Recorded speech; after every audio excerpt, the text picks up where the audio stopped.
Бағана бір дедушка қарағандыға бармайсың ба болан деп соған көмектесіп жатырмын. Неге көшіп жатырсыз десем, айтады,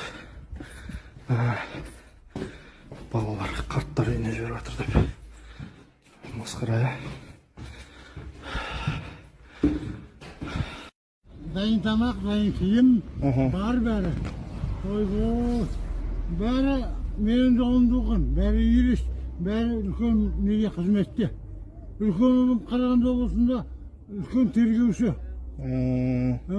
Екінші ұлым 69 жылғы неде, Абайскіде, прокурор.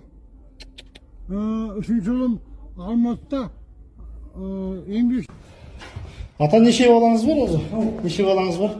3 ұлым бар. 3 ұл, 1 қыз? Олардан ешқандай не жоқ, толық жоқ. Ұлдарды көрмеген қарсы болды. Ұлдар